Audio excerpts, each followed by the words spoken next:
दिक्कत नहीं है। विपक्ष में है हम, आरोप आप हमारे ऊपर लगा रहे हैं। पता नहीं गंगा उल्टी बहेगी इस देश में।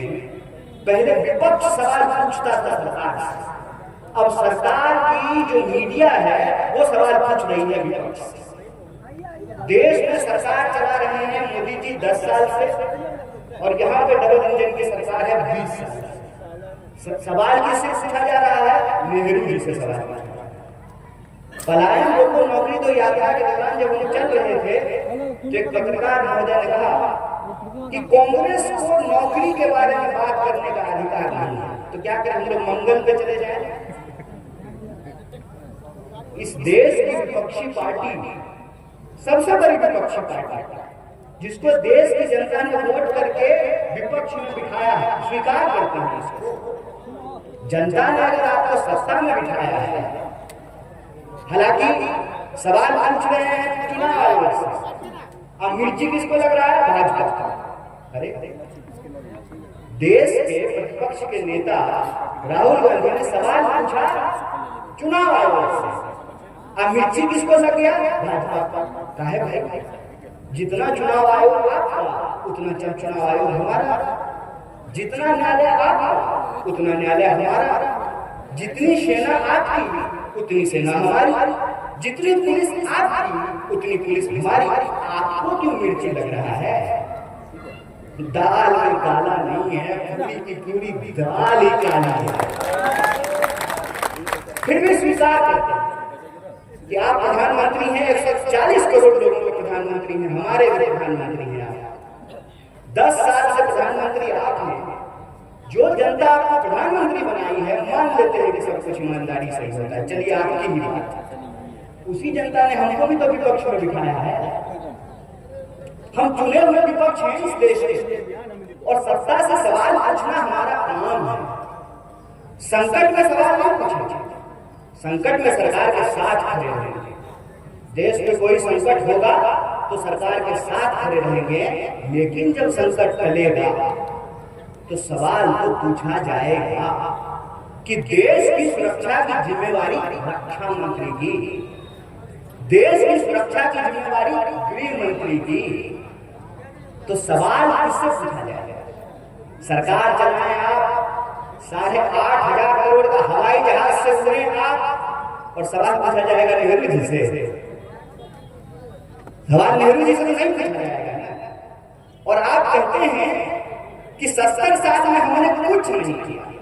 चलिए मान लेते हैं, मोदी जी अगर 70 साल में हम कुछ नहीं किए होते तो झूठ मूठ का डिग्री भी आपके पास नहीं होता। जितना भाजपा आज कांग्रेस से सवाल पूछता है, उसको पकड़ करके पूछना चाहिए, बोलो बाप कहाँ पढ़ा है? कांग्रेस के स्कूल में पढ़ा है ना। दादा का इलाज कहाँ हुआ है? कांग्रेस के स्कूल में हुआ है ना। बताओ, जिस रोड पे चलते हो रोड कौन बनाया? कांग्रेस ने बनाया है ना। जिस एयर इंडिया को तुम बेच रही हो, एयर इंडिया को सरकार के अंतर्गत नेहरू जी लेकर के आए थे ना। जिस IIT की बात करें, उसकी बात करें, इसरो की बात करें, पूरे के पूरे संविधान की बात करें, पूरी की पूरी व्यवस्था की बात करें, अगर कांग्रेस की सरकार नहीं होती, महात्मा गांधी जैसा सोच इस देश में नहीं होता। क्या कहते थे गांधी? रघुपति राघव राजा राम, पति पावन सीता राम, ईश्वर अल्लाह तेरो नाम, सबको सन्मति दे। उसको भी सन्मति जो मंदिर जाता है, उसको भी सन्मति जो मस्जिद जाता है, उसको भी सन्मति जो गुरुद्वारा जाता है, चर्च जाता है, बौद्ध मठों में जाता है, और उसको भी सन्मति जो ये कहे यम जीवे सुखम जीवे धृत्वा घोम पीवे, उसको भी सब जो है सन्मति मिले। ये सोच का नतीजा है कि नेहरू प्रधानमंत्री बने जरूर, संविधान सभा का अध्यक्ष डॉक्टर बाबा साहब भीमराव अम्बेडकर को बनाया गया। और संविधान अगर नहीं होता, वोट की ताकत नहीं होती, वोट का हिसाब हमारा और आपका बराबर नहीं होता, तो 5 साल में ही सही एक बार हेलीकॉप्टर आपके गांव में उतरता क्या? नेता आपकी गलियों में आकर के हाथ जोड़ता क्या? आपकी जो है गांव में आकर के धूल फेंकता क्या? 5 साल में ही सही एक बार उस जनता के सामने हाथ जोड़ना पड़ता है, जिसके पास वोट का ताकत है। और वोट का राज है, वोट से सरकार बनती है, वोट से सरकार बिगड़ती है। लेकिन देखिए कितने पतित हो गई है इस देश में जनप्रतिनिधियों का व्यवहार, कितना पतित हो गया कि जिस जनता से हाथ जोड़ करके वोट लेते हैं, हाथ जोड़ करके चुनाव के वक्त जिनसे वोट लेते हैं, जीत जाने के बाद उनको उसी तरह से दुत्कारते हैं। हमको मालूम है कि 4 बजे के बाद जो है बहुत सारे जनप्रतिनिधि नहीं मिलते हैं।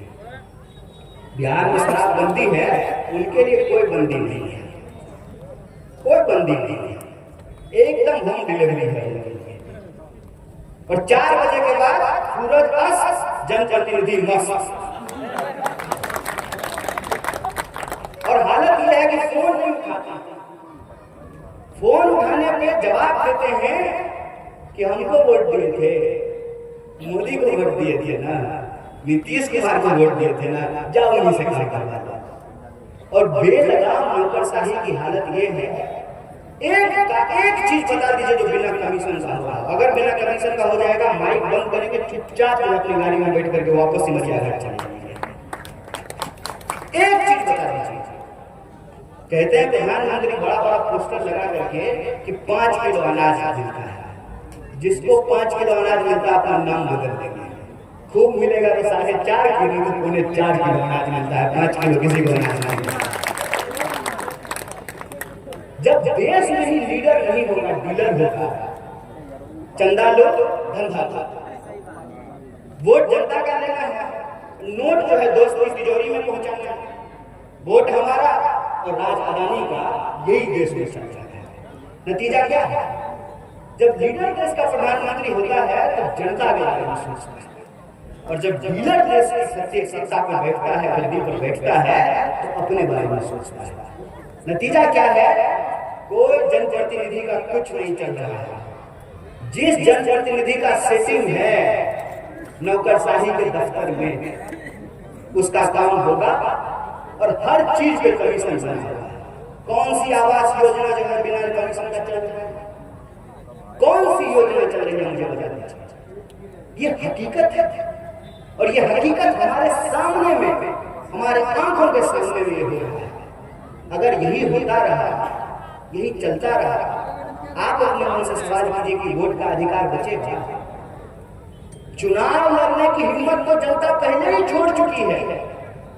आज की तारीख में चुनाव वही लड़ेगा जिसके पास होगा बीजेपी। बीजेपी मतलब जिसका बाप हो, जिसका जात हो और जिसके पास पैसा हो, चुनाव तो वही लड़ सकता है। तो चुनाव लड़ने का अधिकार तो ऑलरेडी जा चुका है। चुनने का अधिकार भी आपके पास बचेगा कि नहीं बचेगा, इसका फैसला आपको करना है।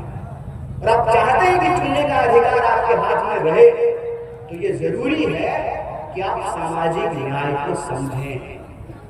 सामाजिक न्याय का सवाल किसी एक जाति का सवाल नहीं है। इस देश में लोगों के साथ अत्याचार, शोषण किस आधार पर होता है? या तो धर्म के आधार पर होता है, या तो जात के आधार पर होता है, या तो औकात के आधार पर होता है। तो बता दीजिए, हर जात में सबकी औकात बराबर है क्या? जब सबकी औकात बराबर नहीं है तो सबका सम्मान भी बराबर नहीं है, सबका अधिकार भी बराबर नहीं है, सबके साथ लोगों का व्यवहार भी बराबर नहीं है। हम चलेंगे 10 गाड़ी से, तो हमारे साथ जो है ना कोई आंख नहीं दिखाएगा, लेकिन एक बेचारा चुपचाप साइकिल से जा रहा है ना, मेहनत करके पसीना पोंछते हुए, तो कोई उसको गाली नहीं देगा। क्या औकात देख करके व्यवहार नहीं किया जाता है? अरे किसी भी भोज जल से किसी दावत में चले जाइए, आप कपड़ा क्या पहन करके आए, आप गाड़ी कौन से आए हैं, इसके हिसाब से तय होगा कि आपको पहली सबसे खुशी मिलेगी कि नहीं मिलेगी। ये है, इसीलिए सामाजिक न्याय की जरूरत सबको है। सामाजिक न्याय की जरूरत उसको भी है जिसके पहचान के आधार पर, धर्म के आधार पर उसके साथ अन्याय किया जाता है। तिलक लगाया है कि टोपी पहना, मस्जिद जाता है कि मंदिर जाता है। सामाजिक न्याय की जरूरत उसको भी है जिसके पैदा होते ही उसकी जाति तय हो गई। हम कहां पैदा हुए? फॉर्म भरे थे क्या भगवान जी के घर में? कौन फॉर्म भर करके आया? ये कोई मनरेगा का जॉब कार्ड बन रहा है क्या कि भगवान जी के घर में फॉर्म भर दिए थे कि हमारी जात क्या होगी? अरे जो माँ बाप की जात थी वो हमारी जात है, इसमें हमारा क्या है? और उसके जन्म के आधार पर, उसके जात के आधार पर उसके साथ व्यवहार किया जाएगा, औकात के आधार पर उसके साथ व्यवहार किया जाएगा। मैं एक सवाल पूछता हूँ, यहाँ सिपाही खड़े हैं, आपका भी वोट एक है, डीजीपी का भी वोट एक है, आपकी वजह से डीजीपी है, डीजीपी की वजह से आप नहीं है। आखिर ये फैसले इस देश में क्यों लिए जा रहे हैं कि प्रधानमंत्री बनेंगे 5 साल के लिए, मुख्यमंत्री बनेंगे 5 साल के लिए, और गरीब का बच्चा जो बेल्ट पे नौकरी करता है, किसान मजदूर का बच्चा आर्मी में नौकरी करने के लिए जाएगा, उसको 4 साल का नौकरी देंगे? ये अन्याय क्यों हो रहा है? एक बार विधायक हो गए, भले पूरा नहीं कीजिए, आपको भी पेंशन मिलेगा, और आप मर जाइएगा आपकी बीवी को भी पेंशन मिलेगा। काहे भाई? 5 साल के लिए आप सरकार हुए तो आपको पेंशन मिलेगा, हम 60 साल के लिए सरकारी हुए तो हमको पेंशन नहीं मिलेगा। बोलिए बेईमानी है कि नहीं है? ये हमारे सामने, आंखों के सामने हो रहा है। हम जब आपसे संवाद करने के लिए आए हैं तो इस बात का संवाद करने के लिए आए हैं कि देश किसका है, देश के 2-4 नेताओं का देश है, एक प्रधानमंत्री, मुख्यमंत्री, राष्ट्रपति, 2-4 एमएलए एमपी का देश है क्या? इस देश में रहने वाले 140 करोड़ लोग जो गरीब गुरबा हैं, किसान हैं, मजदूर हैं, नौकरी करते हैं, बिजनेस करते हैं, मेहनत करते हैं, मजदूरी करते हैं, मीडिया में काम करते हैं, छोटा मोटा बिजनेस करते हैं, कैमरा चलाते हैं, प्लम्बिंग का काम करते हैं, हल चलाते हैं, ट्रैक्टर चलाते हैं, जो नल ठीक करते हैं, बिजली ठीक करते हैं, ये देश उनका भी है जितना इस देश के प्रधानमंत्री और राष्ट्रपति का। आखिर देश में अगर इनके अधिकार नहीं बचेंगे, देश के लोग नहीं बचेंगे, तो देश कैसे बचेगा? और प्रचार किया जाता है, क्या प्रचार किया गया है कि हम जापान से ज्यादा मजबूत अर्थव्यवस्था हो गया है। हाय रे बेसरमी, अगर हम जापान से ज्यादा मजबूत अर्थव्यवस्था हो गए हैं तो जरा हमको सोच के बताइए, ये 80 करोड़ लोग कौन है जो लाइन में लग करके 5 किलो अनाज ले रहे हैं? जरा हमको सोच करके बता दीजिए। जो लोग 5 किलो अनाज ले रहे हैं सरकारी दस्तावेज के हिसाब से, वो गरीब हैं। तो आप कह रहे हैं कि 80 करोड़ गरीब लोगों को 5 किलो अनाज दे रहे हैं, दूसरी तरफ कह रहे हैं कि 5 ट्रिलियन की इकोनॉमी बना रहे हैं, और तीसरी तरफ इस देश का एक बेशरम पूंजीपति अपने बेटा के ब्याह में 5000 करोड़ रुपया खर्च कर रहा है। बताइए हम कैसा देश कैसे चलेगा?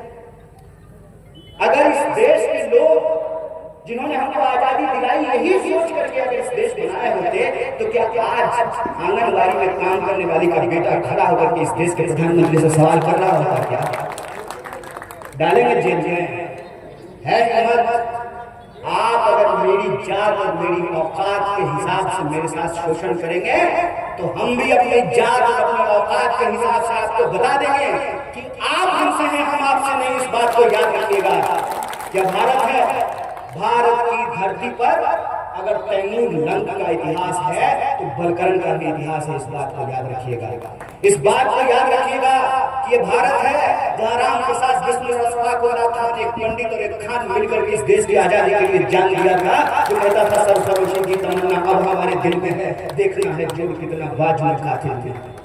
याद रखिएगा कि आपकी तमाम खरीदी हुई मीडिया, आपके तमाम ईडी और सीडी, आपको जितना जोर लगाना है लगा लीजिए, लेकिन अगर इस देश का गृह मंत्री ये कहेगा, परिवारवाद पे भाषण देगा, तो किसी चौक चौराहे पे खड़ा होकर उसका गिरेबान पकड़ करके पूछेंगे कि अगर कांग्रेस परिवारवादी है तो तुम बताओ कि तुम्हारा बेटा बीसीसीआई का सेक्रेटरी कैसे बना है, कौन सा एग्जाम दे करके बना है? ये बताओ कि इस देश के भीतर क्या हो रहा है।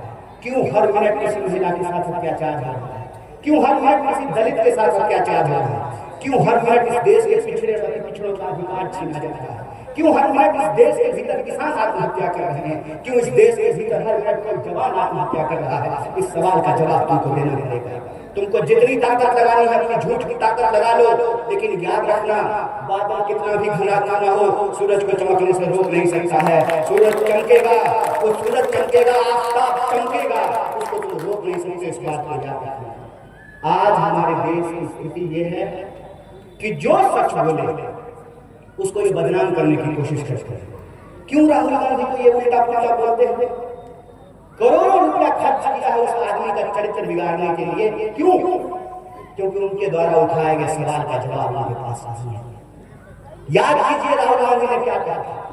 राहुल गांधी ने कहा था कि ये गलत जीएसटी लागू करेंगे, इससे देश के जो छोटे व्यापारी हैं, जो छोटे दुकानदार हैं, जो छोटे उद्योग धंधे करने वाले लोग हैं, वो तबाह हो जाएंगे। राहुल गांधी की बात नहीं सुनी।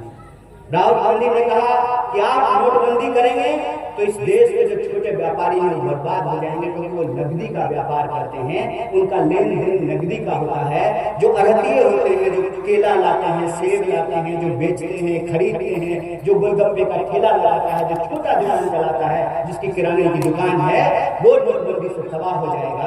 इन्होंने राहुल गांधी की बात नहीं सुनी। राहुल गांधी ने कोरोना से ठीक पहले कहा कि आप तैयारी कीजिए, थाली बजाने से कोरोना नहीं जाएगा। कोरोना की आपको व्यवस्था करनी पड़ेगी, अस्पताल ठीक करना पड़ेगा, ऑक्सीजन सिलेंडर की व्यवस्था करनी पड़ेगी। राहुल गांधी की बात नहीं सुनी। राहुल गांधी ने कहा कि आप चीन से सावधान हो जाइए, अगर चीन और पाकिस्तान मिल जाएगा तो हमारे लिए अच्छा नहीं है, इस दोनों को अलग करके रखना जरूरी है। और ये भारत की ताकत है, हम अपने सवाल में किसी को भी टांग अड़ाने नहीं देते हैं। देखिए कि कहते हैं कि दुनिया में डंका बज रहा है, ट्रंप का एक फोन आता है, जी sir yes sir. Rahul Gandhi ने कहा था कि हमारे देश के ऊपर एक बहुत बड़ा संकट आने वाला है, दुनिया बदल रही है, मोबाइल का जमाना आया है, ड्रोन का जमाना आया है, इंजन बदल रहा है, अब पेट्रोल डीजल से गाड़ियां नहीं चलेगी, ईवी आएगा, इलेक्ट्रिक इंजन होगा। इस बदलती हुई दुनिया में हमको ताकत बन करके यदि उभरना है तो अपनी नीतियों को बदलना पड़ेगा। इन्होंने हमारी बात नहीं सुनी, इन्होंने राहुल गांधी की बात नहीं सुनी। कोई आदमी जो सच कहता है, सही कहता है, ये उसे उल्लू बनाने का प्रयास करते हैं। लेकिन क्या है ना, हम भी मिथिला के लोग, मैथिली में एक बात कही जाती है, खाया हुआ देह और नहाया हुआ देह छुपता नहीं। जितना भी आप मूर्खता को जो है ढक दीजिए, मूर्खता एक दिन जो है ना छप्पर फाड़ करके बाहर निकल जाएगी। और इस देश में सबसे बड़ा संकट ये है कि सत्ता सुरक्षित हाथों में नहीं है, सत्ता मूर्खों और दलालों के हाथों में है। इसीलिए देश को यदि बचाना है तो देश की जनता को ये संकल्प करना पड़ेगा। और संकल्प ये है कि हमको वैज्ञानिक आधार पर चीजों को करना है। क्यों हम जाति जनगणना का प्रश्न उठा रहे हैं? जाति जनगणना का प्रश्न इसलिए उठा रहे हैं कि अगर आप घर में खाना बनाते हैं तो पहले गिनते हैं कि घर में कितने लोग हैं। 4 लोगों का खाना बनाएंगे, 3 लोग होंगे तो 3 लोगों का खाना बनाएंगे। घर में है जो है 2 लोग तो खाना 30 लोगों का तो नहीं बनेगा। जाति जनगणना इसलिए जरूरी है कि आज हर चीज में डेटा की जरूरत होती है। अभी देखिए ना कि चुनाव आएगा, जितने प्रत्याशी हैं सब अपना अपना बायोडाटा लेकर के आएंगे और जो जिस जाति का होगा सबसे पहले यही बताएगा। जानते हैं यहाँ पे 35,000 मुसलमान हैं, जानते हैं यहाँ पे इतना अति पिछड़ा है, यहाँ पे इतना जाति है, यहाँ पे इतना ब्राह्मण है, सब डेटा क्या है। भाई साहब कौन सी ऐसी चीज में जिसमें डेटा की जरूरत नहीं होती है? तो चुनाव लड़ने के लिए डेटा की जरूरत है, हर चीज के लिए वोट करने के लिए डेटा की जरूरत है। गांव में जितना लोग होगा उतना तो नहीं चावल बनाइएगा, शादी में कितना बाराती आ रहा है उसी के हिसाब से खाना बनाइएगा ना, श्राद्ध हो रहा है तो कितने लोगों को भोज खिलाना है उसी के हिसाब से जो है खाना बनाइएगा, कहीं पे उसी के हिसाब से। ये जो है गिनती से क्या प्रॉब्लम हो गई? दूध का दूध पानी का पानी हो जाएगा। कौन किसका चुरा के दबा करके बैठा हुआ है पता चल जाएगा। झूठ बोलने का क्या जरूरत है? अरे मान लीजिए कि बिस्मिल में कितना ब्राह्मण है ये भी पता चल जाएगा, कितना मुसलमान है ये भी पता चल जाएगा, कितना भूमियार है ये भी पता चल जाएगा, कितना दलित है, पिछड़ा है, पिछड़ा, सब पता चल जाएगा। क्या दिक्कत है? दिक्कत तो उसी का होगा जिसका मन में चोर होगा। क्या दिक्कत है गिनती करने से भाई? गिनती होगी, संख्या पता चल जाएगी, नियम बनाने में, नीति बनाने में, कानून बनाने में। और मैं कहता हूं कि सामाजिक न्याय की जरूरत सबको है, सामाजिक न्याय की जरूरत मुझे भी है। इस देश में अगर संविधान नहीं होता तो ऐसा नहीं है कि हमारे पास वही ताकत होता जो इस देश के जो है और ज्यादा औकात वाले लोगों के पास ताकत होती है। अरे हमारा बाप जो है साइकिल से चलता है तो जिसका पास हेलीकॉप्टर से चलता है, जिसका बाप उसका हमारा औकात थोड़ी बराबर होगा। ये तो डॉक्टर बाबा साहब भीमराव अम्बेडकर का संविधान है, जितना औकात हेलीकॉप्टर वाले का उतना औकात साइकिल वाले का है। ये संविधान जितना औकात जो मंदिर जाने की है, जितना औकात जो मस्जिद जाने की की है उतना ही मत गुरुद्वारा जाने की है और चर्च जाने की है। यह तो संविधान की व्यवस्था है ना, गिनती करने में क्या दिक्कत है? तो इन्होंने पहले वीडियो उठाया, राहुल गांधी ने कहा चैलेंज करते हैं, पार्लियामेंट में खड़ा होकर के कहा चैलेंज करते हैं, जितना ताकत है तुम लगा दो, इसी लोकसभा में पास करके दिखाएंगे। तो अभी चुनाव आने वाला है, चुनाव आने वाला है तो कहा कि ड्यूटी करेंगे। कब कीजिएगा? कहीं ऐसा तो नहीं है कि आपने कहा था कि 15 लाख खाते में पहुंचाएंगे, हमारा तो छोड़ दिया उनके भाजपा विरोधी। भाजपा सपोर्टर से पूछ लीजिएगा, 10 साल सरकार को है होने का है, 15 लाख छोड़ो 10 लाख रुपया आया तुम्हारे खाते में? आप ही ने कहा था कि हर साल 2 करोड़ नौकरी पड़ेगी, कितनी नौकरी मिली है भाई? नौकरी मिला है जो गृह मंत्री के बेटा को, हमको और आपको कुछ नहीं मिला है। बेरोजगारी 45 साल में देश में सबसे ज्यादा है, किसान आत्महत्या से दर सबसे ज्यादा है, जवान आत्महत्या दर सबसे ज्यादा है। कोई ऐसा क्षेत्र जो है इन्होंने छोड़ा नहीं जिसको अपने दोस्त को बेचा नहीं। जरूरत पड़ी तेल बेच दिया, रेल बेच दिया, भेल बेच दिया, जहां जो मौका मिल रहा है वही बेच दिया। और कहते हैं कि व्यापार तो हमारे खून में है। एक तो इनका खून जो है ना वो बड़ा मजेदार है, मौसम की तरह, कभी सिंदूर हो जाता है, कभी व्यापार हो जाता है, कभी कुछ हो जाता है। और कभी तो छोड़िए, कभी तो उनको लगता है कि इनके शरीर में खून है ही नहीं, क्योंकि ये नॉन बायोलॉजिकल है ना। खून तो बायोलॉजिकल लोगों के शरीर में होता है, ये तो नॉन बायोलॉजिकल है। ये हालत है, उस हालत में ये कह रहे हैं करेंगे, कब कीजिएगा? कर तो आप बहुत कुछ रहे हैं, अच्छे दिन आप पिछले 10 साल से ला रहे हैं, कब कीजिएगा? टाइमलाइन दीजिए, और जब कीजिएगा तो हम आपको एक बात और जोड़ करके बताते हैं।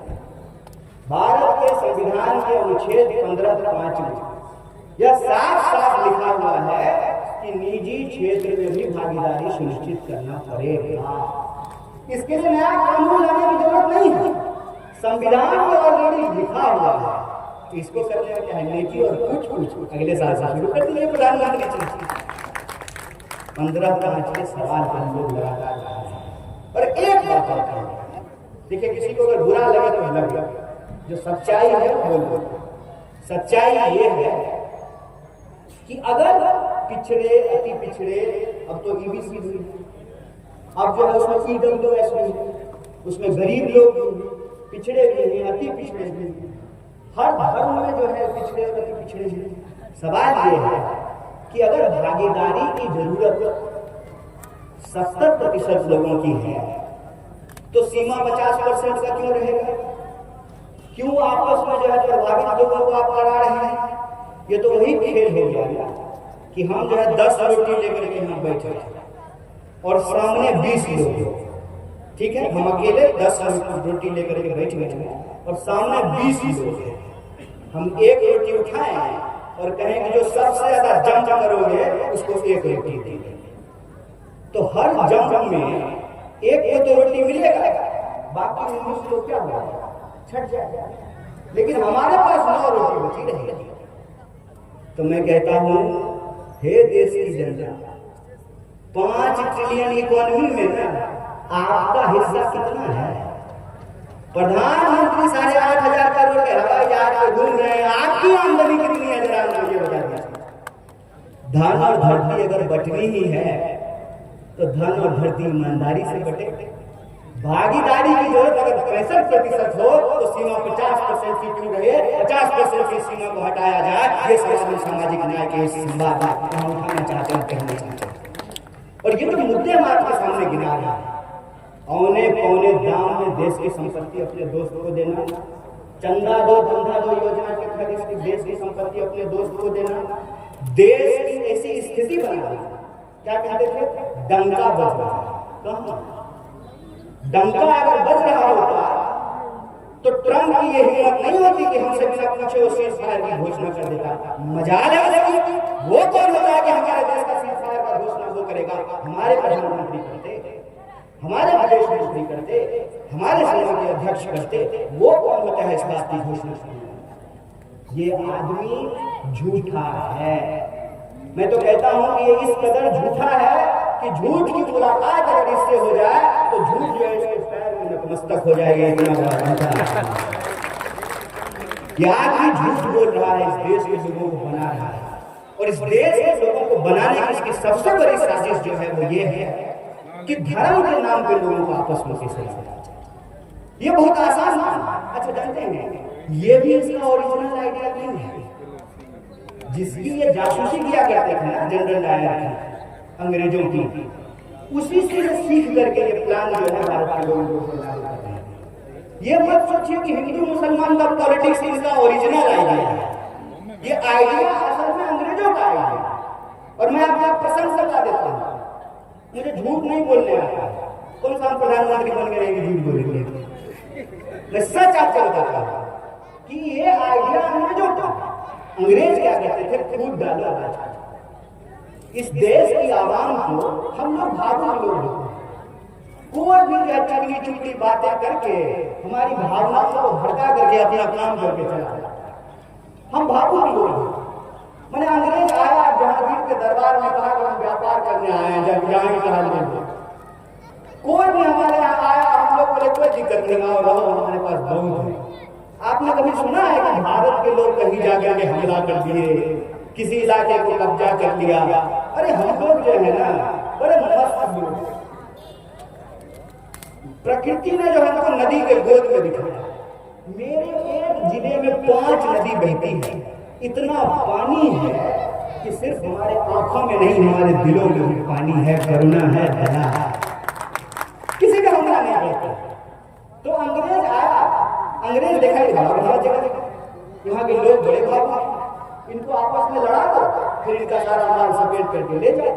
तो उन्होंने तरकीब निकाली, इनको आपस में लड़ाएं कैसे, क्योंकि गजब का देश है ये। तो यहाँ तो क्या है कि ताजिए का जो ताजिया निकलता है उसमें हिंदू भी शामिल हो रहा है, और कहीं अगर कोई सत्यनारायण स्वामी का पूजा हो रहा है, होली हो रहा है, तो उसमें मुसलमान भी शामिल हो रहा है। ये तो कमाल का देश है। ये देश ऐसा है जो आज भी ओ पालन हारे गाना जो है, जो कृष्ण के बारे में लिखा गया, उसको जावेद अख्तर ने लिखा है। हिंदुओं के मंदिर में बजने वाले ज्यादातर गाने जो है वो रफी ने गाया है। रफी ने गाया है ये गाना कि राम जी की निकली सवारी, राम जी की लीला है न्यारी, ये मोहम्मद रफी का गाया है। बोला ये देश को समान है, इसको लड़ाएं कैसे?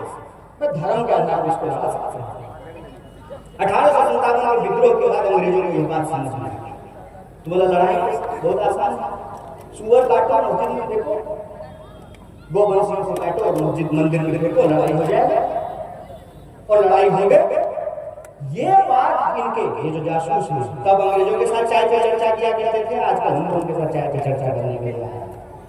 यही तरकीब अपना करके इन लोगों को आपस में लड़ाया और हम इसमें लड़ते रहते हैं। हमारा ध्यान आप देखिए, हर 10 दिन 12 दिन 15 दिन में कोई ऐसा मुद्दा आएगा कि हम आपस में लड़ेंगे, पता चलेगा कि एक और चीज बिक गया, एक और कुछ घपला हो गया, एक और कोई चीज गायब कर दिया गया। इस साजिश को हमको समझना। सामाजिक न्याय का सवाल हर धर्म का सवाल है, हर जात का सवाल है, हर अवकाश का सवाल है। इसमें हमको एकजुट रहना है। और देश अभी बचेगा जब देश में न्याय होगी, देश अभी बचेगा जब लोगों को शिक्षा मिलेगा, जब लोगों को नौकरी मिलेगी, लोगों को भागीदारी मिलेगी। यही अपनी मैं विश्व के लोगों से करने के लिए आया हूँ। आप विद्यापति व धरती के लोग हैं। आपने अंधेरे में भी जो दुनिया को रास्ता दिखाया है। बिहार में बदलाव के लिए आपके रास्ते की जरूरत है, आपके साथ की जरूरत है। इसी निवेदन के साथ मैं आपसे विदा लेता हूँ। बहुत बहुत शुक्रिया, बहुत बहुत धन्यवाद।